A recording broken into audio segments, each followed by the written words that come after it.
Hello, everyone. Welcome to Outside the Studio. This is Tessa.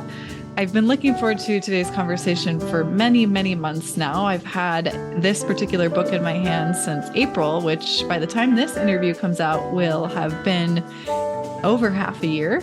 Not the book, the podcast.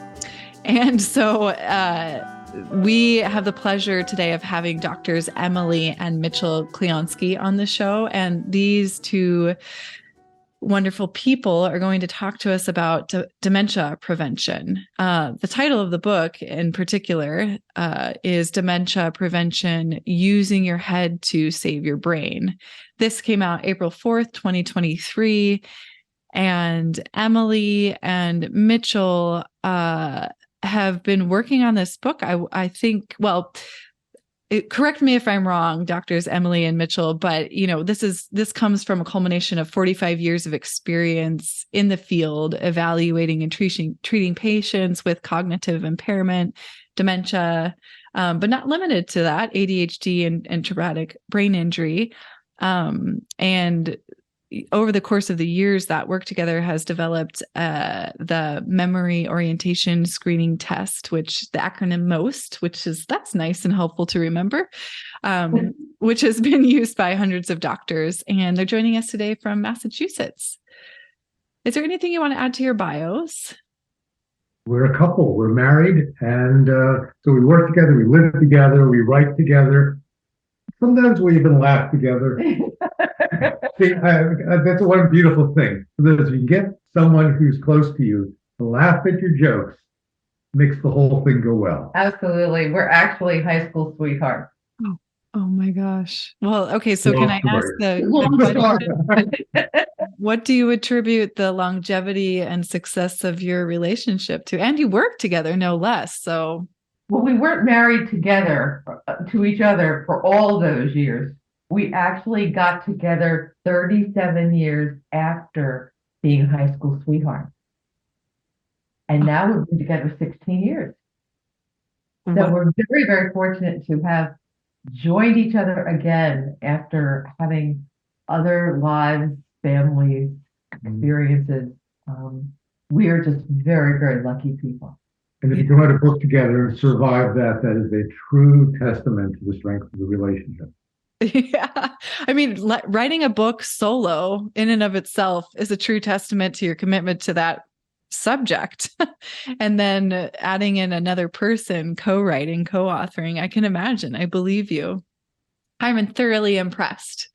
Let's see. On the subject of dementia, the thing that stuck out to me most as I was reading through your book, and it's right at the beginning, but it's really stuck with me. I think personally, as it relates to my own story, which I just shared with you a little bit of, and I've shared with our audience members in the past, that for me, there's this huge, huge, huge fear, visceral fear of developing dementia and Alzheimer's myself as I age. And the thing that's really sticking out to me, which is giving me a lot of hope from your book, is that dementia is not inevitable. So in other words, we can prevent it. And the statistic I believe you use is in 1 out of 2 people. So there's is it fair to say a 50% success rate in preventing dementia? Essentially, yes. I mean, the two large studies that framed this statistic.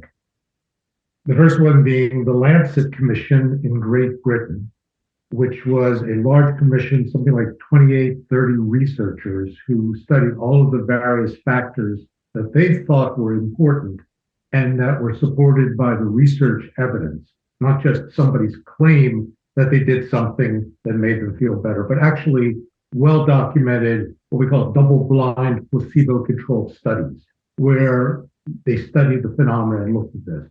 And what they found is back in 2017, that about 40% of the causes for dementia, or the issues that would lead to dementia, were preventable. They followed that up 3 years later. They actually redid some of this in 2020.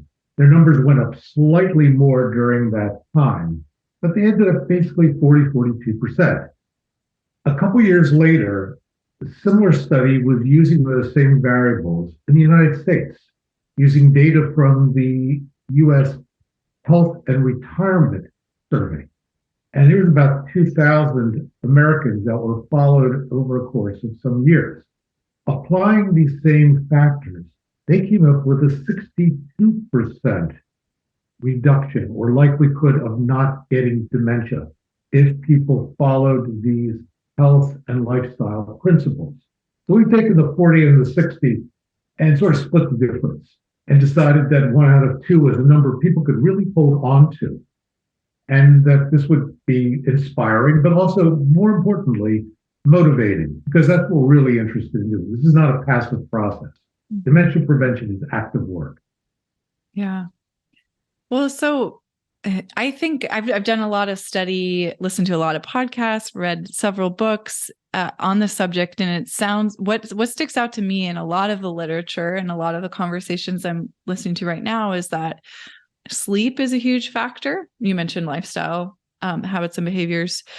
As it relates to nutrition, sugar is a big factor, as far as I understand it, and possibly genetics can play into it. So where do you want to start with the lifestyle habits and behaviors that I'm not sure if I want to talk about the causes of dementia, but I also want to talk about preventing. I think it's important to have a holistic understanding of what we might be doing to cause it and also how we can prevent it.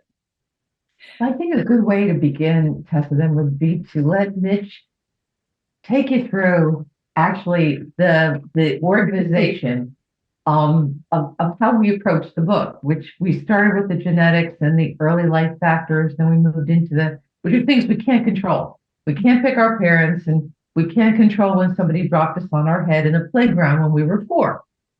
So let's start with that and then move in through those things that we can control and how to best go about that. Mitch, can you do that? I can do that. Okay. And what it also illustrates, just by way of preface, is the fact that while dementia prevention is a thing, it's not one thing. It's actually a whole lot of things. So in order to understand this, you have to draw from really diverse areas of medicine, because it's just not neurology, it's just not psychiatry or psychology, it's exercise physiology, it's cardiology, it's pulmonary medicine, it's Sleep medicine. sleep medicine. Yeah. The most recent thing I just read, which confirmed a previous study, was that dental hygiene is a factor in dementia risk because of gingivitis and bacteria that can then get into our mouths, especially as people get older. They don't take good care of their gums, and they develop infections, which can cross the blood-brain barrier and get into your brain and cause inflammation. So what you have to take a look at is this whole ball of different things. And the reason why most people don't is because specialists in medicine study a lot about a very limited area.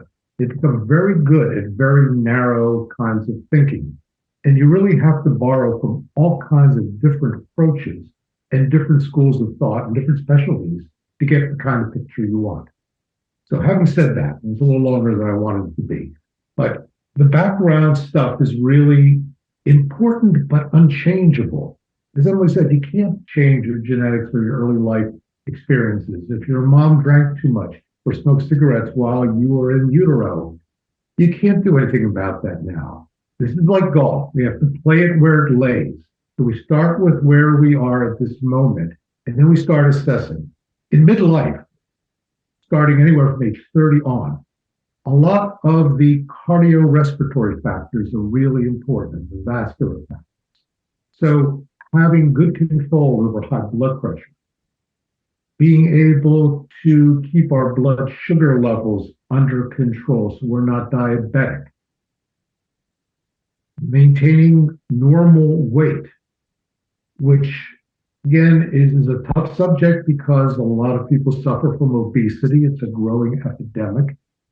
And the important thing is our bodies were designed in many cases to carry a certain number of pounds. When we overload that vehicle, it doesn't run very well. And when we get into diet, frankly, most of the things about diet don't change your dementia risk very much.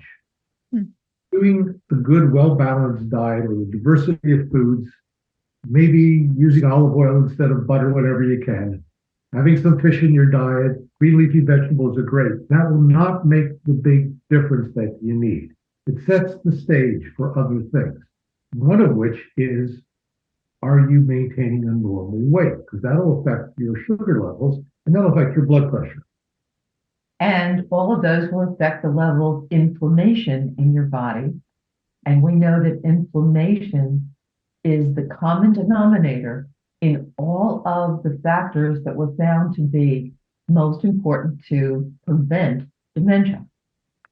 Smoking's bad for you. We knew that before, but it demands saying it again because people still smoke cigarettes.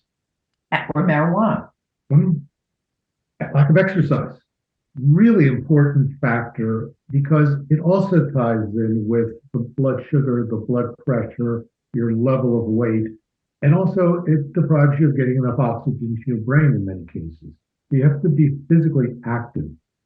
And that's something that people could start to do at any age that they need to continue doing throughout the lifespan. One of the things that we also focus a lot on is sleep apnea. So this is sort of the secret sauce in our recipe because it's overlooked in most studies of dementia. But if you go to sleep at night and you stop breathing 5 or more times per hour, or your oxygen levels drop by 3 to 4% several times per hour, that mixed together of those stoppings of breathing and the loss of oxygen are going to impact how your brain works. So we're oftentimes sending people out for sleep studies to find out just how well they're breathing while they're asleep. And yet that's something that most studies of Alzheimer's disease, for example, don't even take a look at. It's a blind spot in the research paradigm. Interesting. So those are the cardiovascular, metabolic kinds of things that we're typically looking at in midlife. And the other thing that's important to realize is that a lot of these things are gender biased in medicine today. So sleep apnea, for instance, even doctors that are coming out of medical school today still have the bias of thinking that the people generally who have this are men, not women, that are generally overweight, although most of my patients are actually on the thin side to normal body weight for their size. And so women are overlooked, which is unfortunate because the point where we develop the highest risk for sleep apnea is when we're perimenopausal, which in this country is 42 years old or older. So just at the point where our brains are suffering from a lack of estrogen, which until then was cognitively protective, we are now being deprived of oxygen while we're sleeping. So it's a double hit. So it's a real caution for women, particularly, that I think if you follow the outline and the dementia prevention guideline checklist that's in the center of the book, and literally go down that checklist and have those discussions that you need to have with your doctor, such as, I'd like a sleep study. I don't care that I don't snore, or that, I don't, necessarily fall asleep behind the wheel while I'm driving my car. You don't have to be that extreme to have the impact of sleep apnea on your brain. Let's go on, or do you want to ask some questions? Well, I do have many detailed questions as it pertains to, like, for example, Dr. Mitchell, you mentioned exercise. And then Dr. Emily, you mentioned a lot of your patients are underweight, as it relates to this kind of like, we're sort of drawing this caricature of a person who might be more likely to have dementia. I'm thinking about it from a personal lens of my mother, who does walk 10 miles a day. Now, that's one type of exercise that may or may not, make her sweat or increase her cardiovascular benefit enough to have a positive effect on the brain. Although I think it does, but I'm not sure to what extent when you say exercise you mean. But she's also very thin. And I would say she's underweight, and she's always been very thin.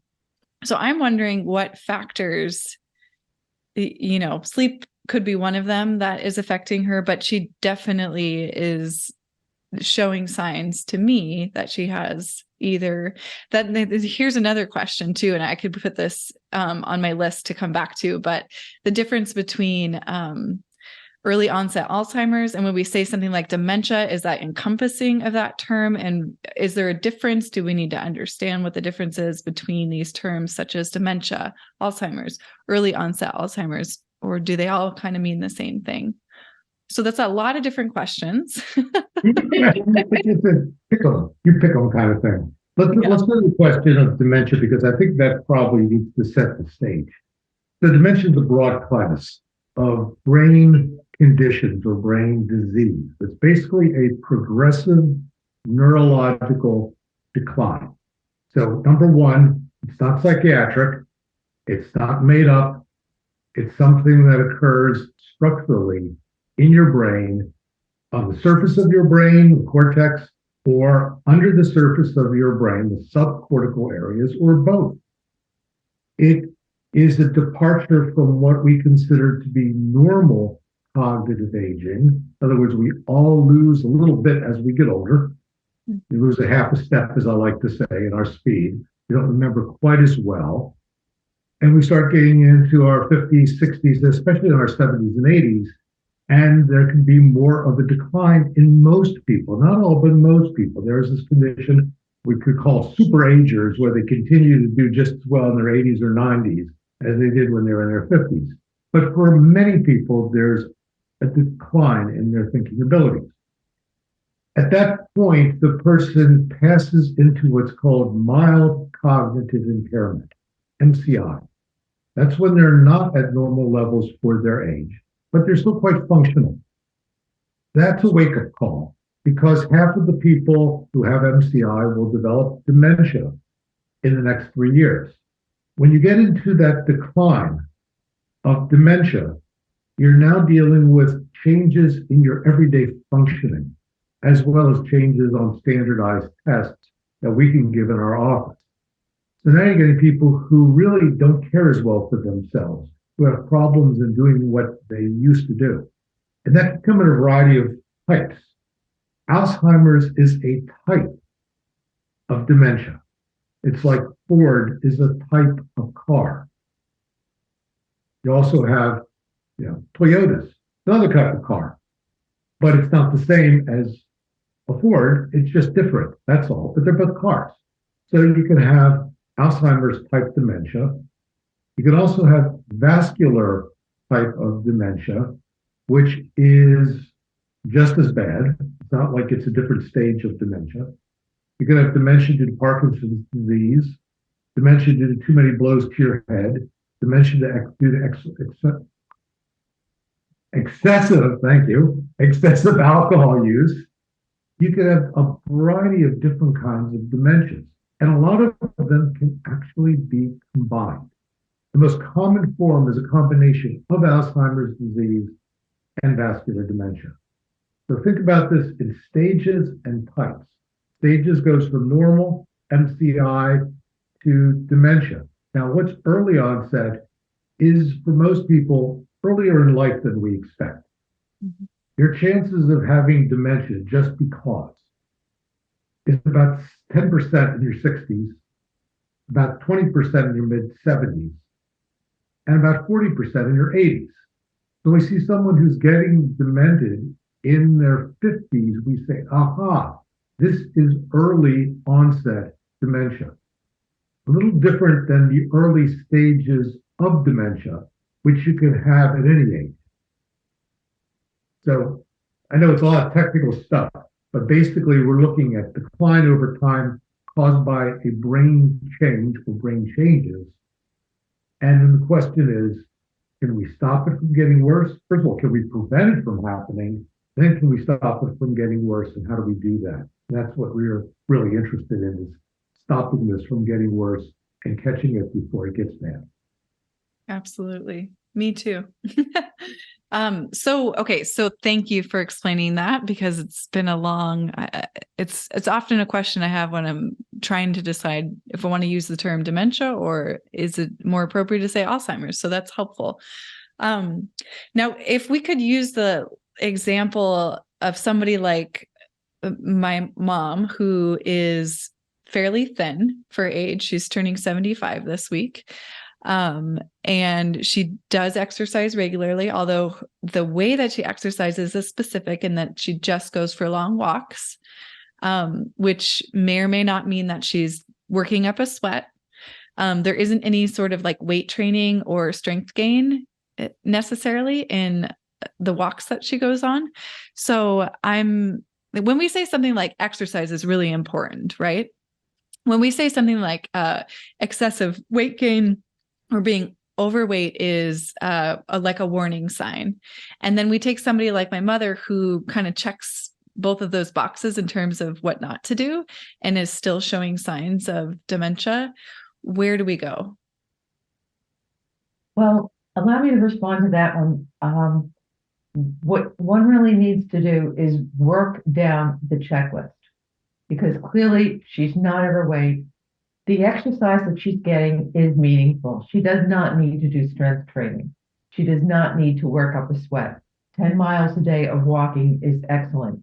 What we really are hoping for is if we can get somebody moving 30 minutes a day, most days of the week, that's what the real goal is. According to the American Heart Association, and other medical associations like that, that's what the evidence tells us. So from an exercise standpoint, I think she's doing just fine. She is definitely postmenopausal, and I'm assuming she's not smoking. So there's some bad habits that she doesn't have to worry about giving up. The important thing is to take a look at the other things that are specifically known to affect somebody's cognition that are typically not identified in a usual medical examination, such as metabolic abnormalities, such as high levels of homocysteine, high levels of methylmalonic acid, which in combination separately may indicate deficiencies in critical B as in boy vitamins, vitamin D25, iron levels, your thyroid level. So you look at those metabolic factors, and even though she's thin, it'd still be important to find out how sugary she is over a 90-day basis. So I'd be looking at hemoglobin A1C.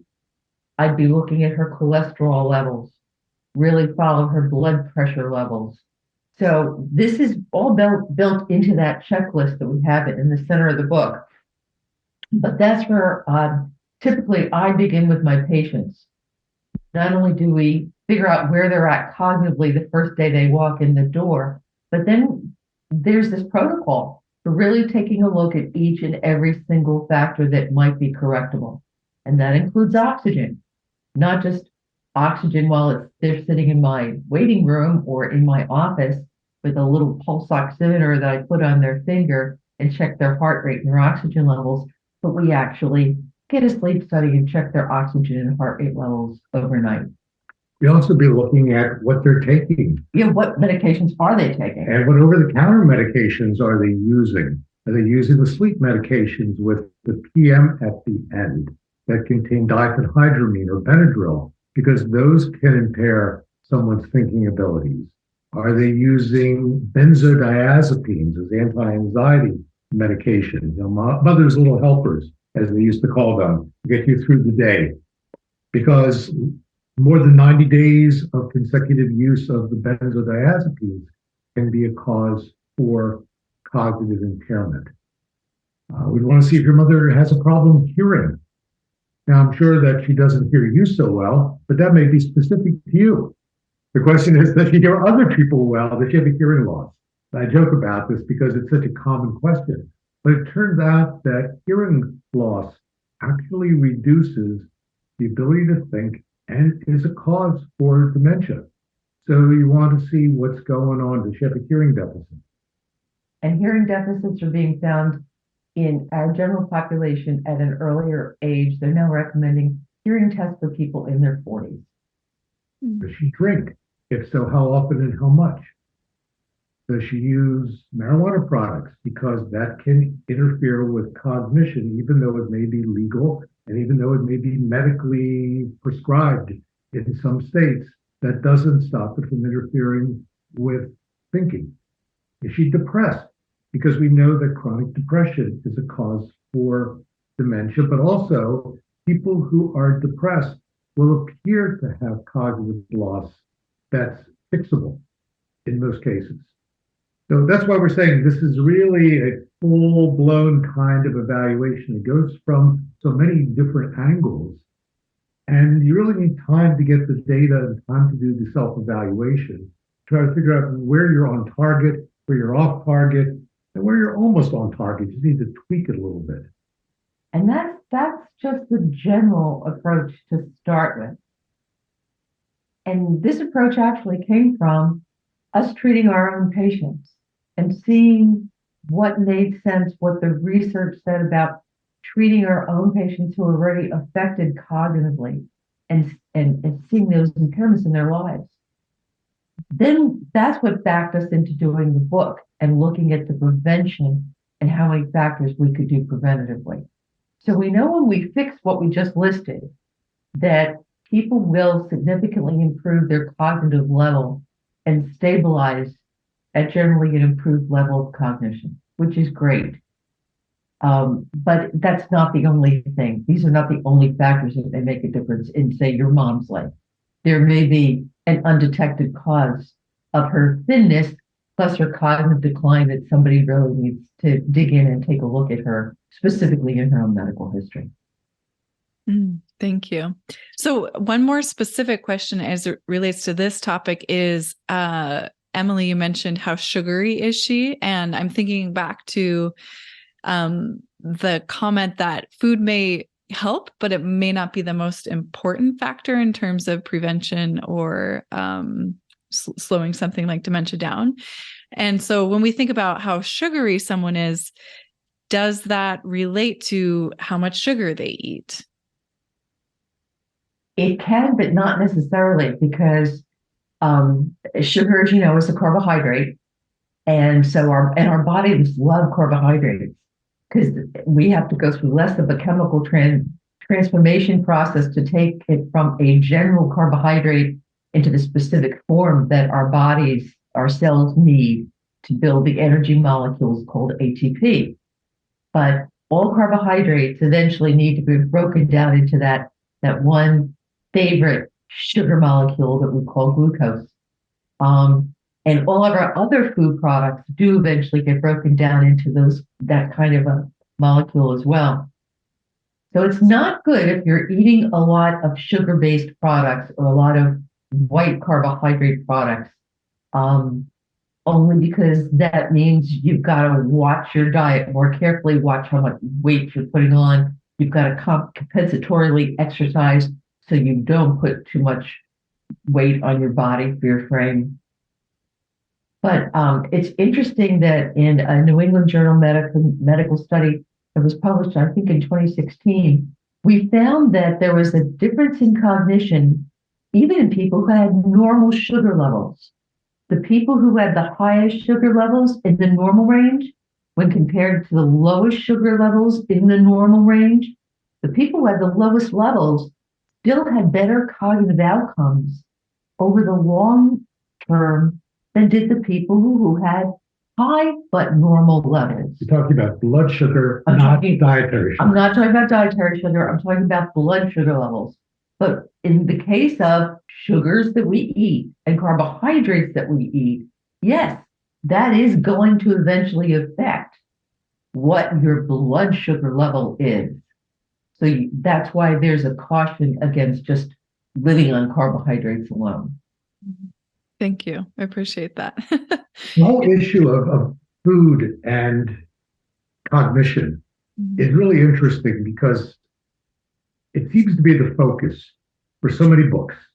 People trying to figure out what's the thing to eat that's going to make us live longer, be healthier, avoid dementia. Eat that barrel full of wild strawberries every day or wild blueberries, and you're you'll live to be 105. That simply doesn't happen. If it did, we would have figured it out years ago. We've been eating forever. And I said, well, no, you really have to eat like we used to eat. You mean back in the days when people lived to be 50? Oh, that's a point. Because now we're living to be close to 80 on average. So yes, the ultra-processed things, not good for you. Yes, they load up the portion size so that the plates are overflowing because we want more. Will that really make the difference compared to a lot of these other things? Chances are no. And yet, the easiest thing for us to do is go buy a book on this diet for dementia. And frankly, it just doesn't work. I wish it did. It would be so much easier. I'm like, oh, that's the easiest thing for me to have within my control. And it is my go-to too. I will admit that. We're Americans. We want to eat our way into hell. That's what we do. Right. And the other thing about us as Americans, and maybe it's more just that we're human, we all want to take a pill. Mm-hmm. You know, give me a pill and it'll make it all better. And the reality is there is no supplement out there that is on the market today that is going to make your brain better. So forget spending money on the supplements that come from octopuses or Jellyfish. Jellyfish, yeah, forget the jellyfish thing. Forget those brain supplements, because what doctors have been saying for a long time really is true. If you don't have a specific deficiency, it's not going to make a difference when you take that. You know, when we talk about, look at the labels, a lot of times what's on the labels of these over-the-counter products are good things. They basically are good things for your body. What they don't let you know is that the first thing that happens is you take it, starts breaking down inside your digestive system. So the amount you're ingesting is not going automatically into your bloodstream. And based on what your digestion is and the rate of metabolism and how these break down, you could be having a little bit or a lot of it in your system. They also don't tell you how long it lasts. They don't tell you how that crosses the blood-brain barrier and actually gets to your brain.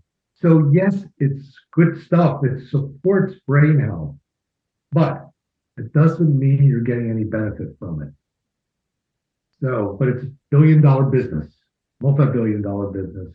And it's hard to dissuade people from going that direction because you see them lining them up. And we know people like this.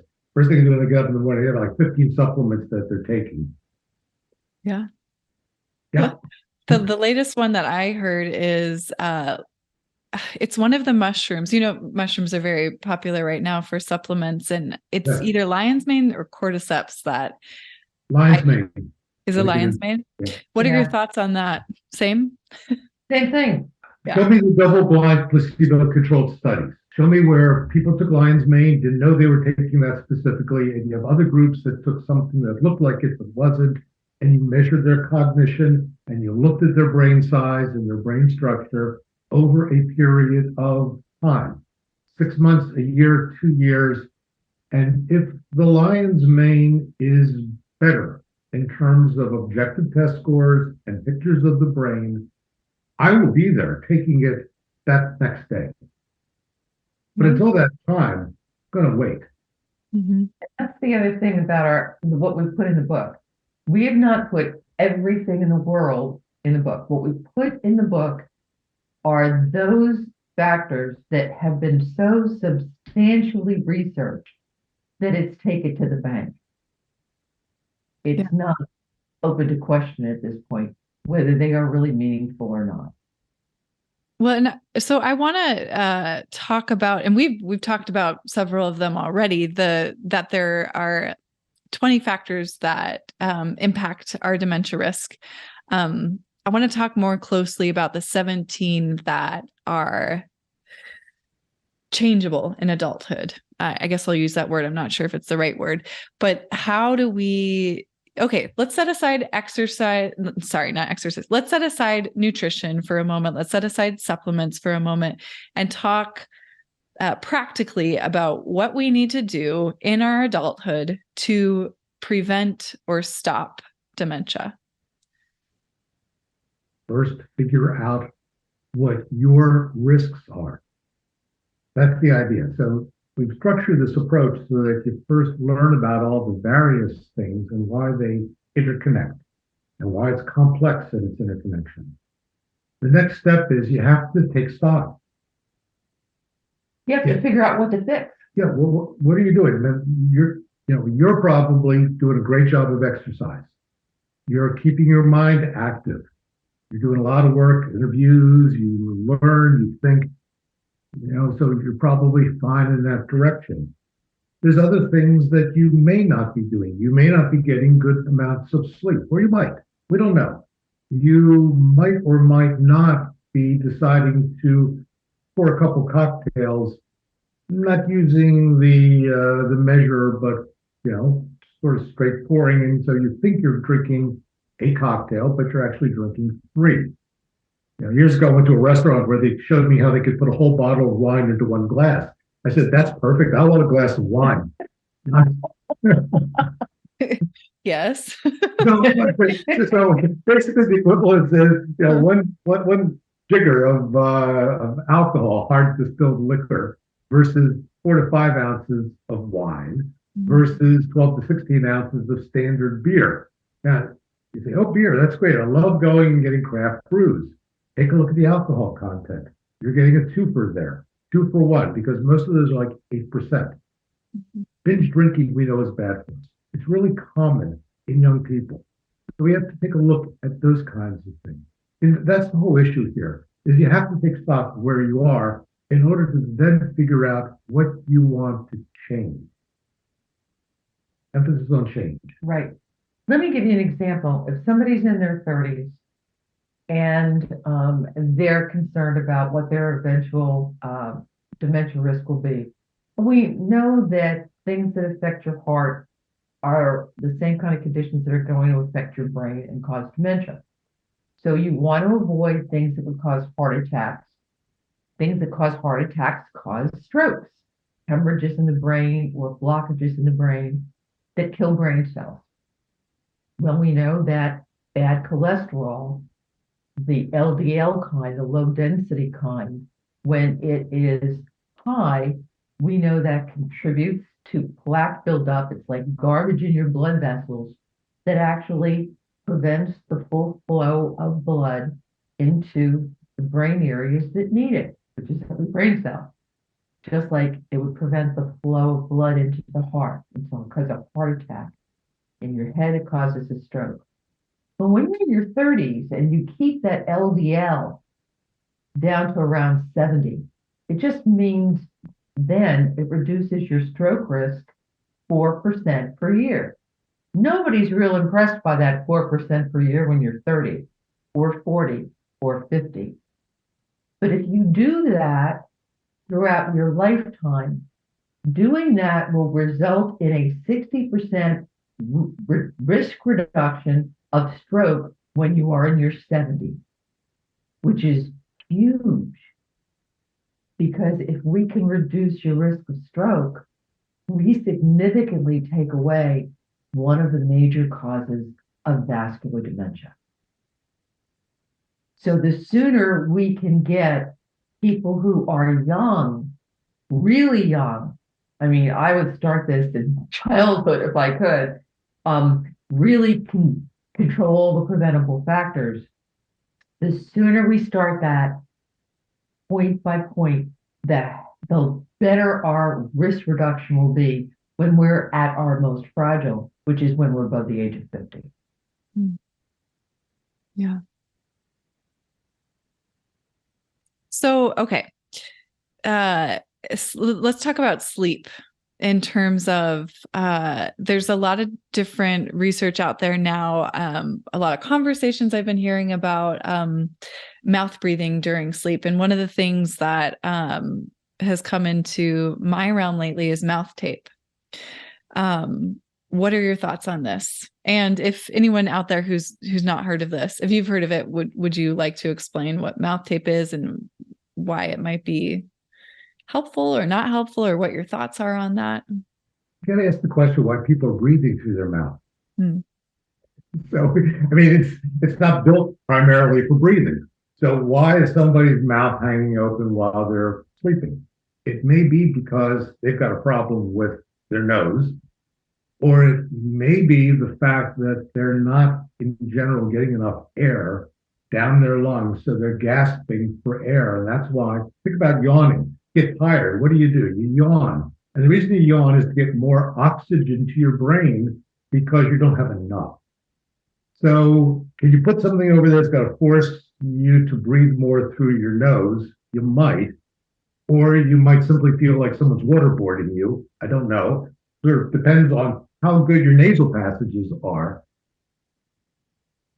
I don't think the evidence is there that this is going to make a difference. And there's a lot of health habits. And you see these, they're proliferate the internet, you see them by influencers, and some of them are good, some of them are bad. Few of them are actually tested. Right. And that's the problem I have is I want someone to actually study it rather than saying it worked for me. That doesn't mean very much in my world. I like to read a book that someone says, it worked, it was good for me, I enjoyed it. Because, if I like the person and sort of think the same way, I will probably like that book. But when it comes to health, working for me is far less important than what the data shows. Right. I will tell you with respect to mouth breathing, I was a famous mouth breather until I got my sleep apnea identified and happily treated with continuous positive airway pressure and years ago. And now I am no longer a mouth breather. I happily breathe through my nose at night, and have a delightful time sleeping through the night. And I don't get up in the middle of the night and go to the bathroom to pee anymore, which, is one of the big signals for people that they've got sleep apnea. So as Mitch said, it's really important to figure out why you're doing something. And if somebody's a mouth breather, boy, I'd be really curious as to what's going on there and what the cause of it is. Was the solution, so I'm not familiar with the term you mentioned as it relates to the sleep apnea was diagnosed and then there was a solution that allowed you to figure out how to breathe through your nose. Did it involve CPAP or? Right. Okay. Continuous positive airway pressure. Okay. Which is the treatment, the gold standard treatment for sleep apnea. Mm-hmm. And this so is then you're getting more air up your nose because it's under pressure. So you're not breathing through your mouth to compensate for the fact that you're not getting enough air up your nose. right. So you don't have to open your mouth. In fact, there's a negative pressure that sort of keeps your mouth shut to a greater extent than it would otherwise. Is there a way to kind of, without, I'm not sure what kind of insurance folks have, if it's accessible to everyone to go through sleep apnea testing and then get prescribed a CPAP machine. Is there some way to kind of I know this is probably a hard question to answer, but there's a way that you can start to self-diagnose whether or not you might need to seek extra help? There's some symptoms that should give you a higher probability. But even if you are completely negative on all the symptom checklists, does not mean that somebody doesn't have sleep apnea. That's the only caveat. But it sort of gives you a better handle. Yeah. So if somebody, first of all, wakes up tired in the morning, even though they've slept a reasonable amount of time, it's called non-restorative sleep. That's a signal that you're not getting good sleep. And why are you not getting good sleep? Well, it could be because you're not breathing. If you snore, that's one of the positive symptoms that usually our patients and us to some extent will deny because we're asleep. We don't think we're snoring. It's only when somebody says, no, you really are. And you go and use that's a symptom that points to sleep apnea. Surprisingly, getting up in the middle of the night to go pee multiple times is a symptom. There's a whole pathway of why this is a symptom of not getting enough oxygen rather than it being a symptom of a prostate problem or a bladder dysfunction. Falling asleep at times when you don't want to fall asleep is often a symptom as well. So you're falling asleep during the middle of movies, or you get in your recliner to watch something on TV or to read, and you're finding yourself drifting off in the middle of it. Or God forbid, you're on the highway and you start drifting off because you're having little micro naps. All of those are things that should be looked at. When you look at some of the standard instruments that they use, they also give points if you're male versus female. We know that people, as they get older, are more prone to this. If you're overweight, you're more prone to it at any age. Thickness of your neck. Right. If you're 70 years old or older, 70% of that population has sleep apnea, even if they're thin. Just beginning. Wow. 70%. Wow. 70%. So this is a disorder that affects so much of lifestyle because people who are not getting enough oxygen don't have energy. They're oftentimes depressed. They don't think as clearly. They're distractible. Many of them have ADHD symptoms. That also relates to things like sexual dysfunction, that relates to gout, that relates to high blood pressure, that relates to stroke risk, that if we identified it starting at a reasonable point in people's lives and treated it, could save billions of dollars in healthcare costs, as well as extending people's life. And we're just not on board with this yet. It's a whole problem of itself and needs to be addressed because oxygen turns out to be pretty important. Right. Who would have thought?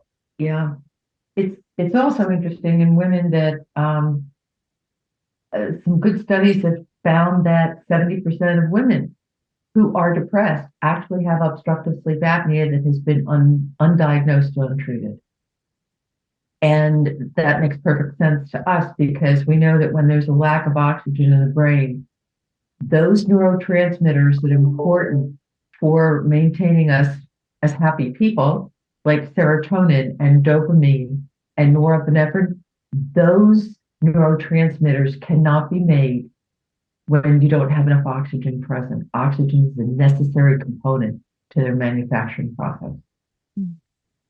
Yeah. So we're pretty big on breathing. Yeah. we like breathing. We advocate it for our patients. We are both CPAP users. I used to fall asleep, in front of my computer at 3:00 in the afternoon when I still had 2 hours of patients to see. I would walk into the grocery store and forget 2 of the 5 things I was supposed to pick up. I'd pick a fight with him because the week before we'd have a conversation and a week later I'd completely forget something that he had told me that was really important. And I'd sit there and say, "You never told me that." Well, it's because our brains cannot remain attentive and work as fast as they should or as effectively as they should when we don't sleep well at night. Any anecdotal evidence or thoughts on napping to catch up on lost sleep? Or is catching up on sleep kind of one of those things that just is a myth? Well, again, you're catching up. Why? Why? Why do you need to catch up? Is it because, A, you're not sleeping well through the night? So then we have to look at the root cause of that. Is it because of worry? Is it because of pain? Is it because you got a 2-year-old who's, Here we go. So the question of sleep is a really interesting and important topic. Currently, the belief is that we should get somewhere between about 7 to 9 hours of sleep per night. So if you're napping during the day because you haven't got enough sleep, you want to take a look at why. Sometimes it's because you've got worries on your mind, you can't fall asleep. Sometimes it's because you're in pain and you can't fall asleep or it wakes you up. So the underlying causes need to be dealt with. Sometimes it's bad behaviors that you've gotten into, bad habits, like you lie down in bed to do things other than sleep. You watch TV from bed, you got your phone in bed, you're working on papers in bed. Your mind is thinking, am I working or am I sleeping? And it gets confused. And so when you want to go to sleep, you can't go to sleep because you're really not winding down for the process of going to sleep. If you're napping, don't nap for more than 20 minutes. You don't want to really get into those very deep levels of sleep. You want to take a power nap, and you want to do it in a way that you get up and go about your day. Sometimes you want to take a walk instead of napping, because what you really need at that moment is some additional oxygen that you're going to get through the exercise of walking rather than through resting. But it's all of these questions are great questions. They don't have simple answers because there's a lot of, well, depends kind of thing. Yeah. I can appreciate the nuanced question, which provides a nuanced answer. And I mean, all of this is very nuanced, and you're right. It does depend on each individual who has, different habits and behaviors and different outcomes because of their habits and behaviors. And so I do want to end on a high note.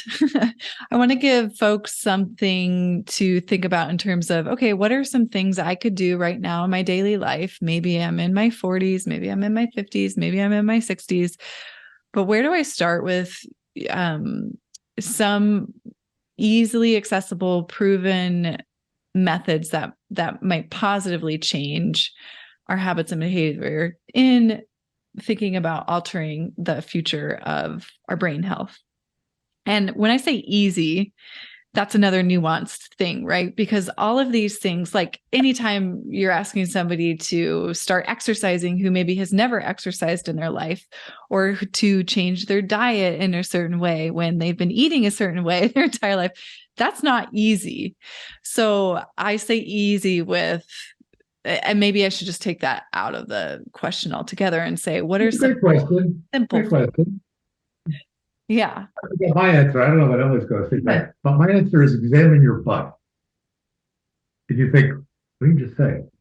No, not the butt you're sitting on. Examine your butt, the one that's in the statement, I would do this, but. Nobody ever argues about the value of exercise, but they always have a reason why they don't. They never argue with the idea that being a normal weight is good for them, but they have reasons why they don't. They never argue about getting more learning or doing something with other people, but. Examine your butt is the first place I ask people to start when changing behavior. Because if you could figure out what stupid, in most cases, reasons you're giving yourself to be stuck where you are, usually it's for fear, usually it's because it seems like a big deal. And so then we talk with them about breaking it down into small baby steps that they can make some changes on. But it starts with examining your butt. And if you need help to examine your butt, then go ahead and get it. It may be a best friend if she or he is really honest, or it may be a therapist, or it may be your doctor. It may be somebody else who has had a chance to observe you and knows your butts better than you do. So there's a hard note for you. Examine your butt. I love that. That's a great note to end on. It's very memorable. Doctors Emily and Mitchell, thank you so much for joining us today. It's been a true pleasure to speak with you and to get to know you a little bit more on a personal level. I'm wondering if there's any key takeaway, although the one we just ended on could be the one. Is there any last thing that you hope really sticks with us or that you want to drive home?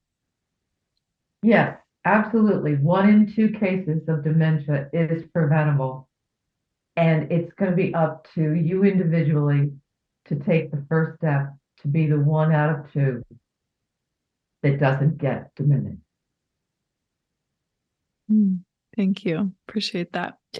And so I imagine we can get the book anywhere books are sold. Again, the title is Dementia Prevention, Using Your Head to Save Your Brain. And I have a copy of the book that I'm holding up if you're watching online. I am lucky enough to get a lot of advanced copies, so that's why mine has a little uncorrected proof at the bottom. But yeah, any other places that you like to connect with people online? Yes, well, first of all, it's also an audiobook. Oh, great. So the fact that it's read by a woman named Nan McNamara, who is an excellent reader, and I've listened to parts of it and thought, wow, that's a lot more interesting than when we wrote it. So that allows you, if you don't like to read particularly, or you have long trips to take, or you just like to walk and listen to something, that you can tune in like a podcast and you can get some dementia prevention tips. So that's one opportunity. There's also the libraries. People can borrow it as well. So it's a matter of getting people to access this. We also have some things online on our website, which is called braindoc.com, BRAINDOC. It links to a variety of different podcasts and interviews we've done. It gives you a checklist, the dementia prevention checklist, that you can download and fill out even without having the book. So we've tried to construct it in a way that gives people free advice, free information, because we want this to be something that they pay attention to. I love that. Thank you for the free resources, and the website. We'll absolutely make sure that gets in our show notes. And thank you so much for your time. Absolutely. Pleasure. Thank you for having us, Tessa. It's been a real pleasure getting to meet you. Well, everyone, that concludes another amazing episode of Outside the Studio. I hope you enjoyed yourself. I hope you learned something new, maybe remembered something old, maybe felt inspired to apply something to your life. You can hear my dog in the background. She's doing a little happy dance. So Daisy enjoyed it. Anyhow, I wanted to just pop in here to wrap us up to say a couple of things. Number one, I have such an amazing team that helps me put these podcasts together. Without them, I wouldn't be able to bring these amazing conversations to you. So thank you to my producer, my director of creative services, my sound editor, my engineer, Consistency Media. Don't know what I would do without you. Thank you, thank you, thank you. And the amazing creation and artistic musical genius, Drew Lovern. Thank you so much for putting together this music specifically for Outside the Studio. So unique to the show, only place you're ever going to hear it is right here. Thanks, you guys. You make my world go round. Stay well, everyone. Thank you for listening. Don't forget to subscribe, rate, and review, share on the socials, especially if it's a show that you think, hey, this could help somebody else. That's what this is all about, right? We're sharing information so that we're better, so that we're inspired, so that we're lifting each other up, and we're learning how to be in this world, living on this planet to the best of our ability, sharing information and inspiring one another. And that's my hope. That's my hope for the show. Take care.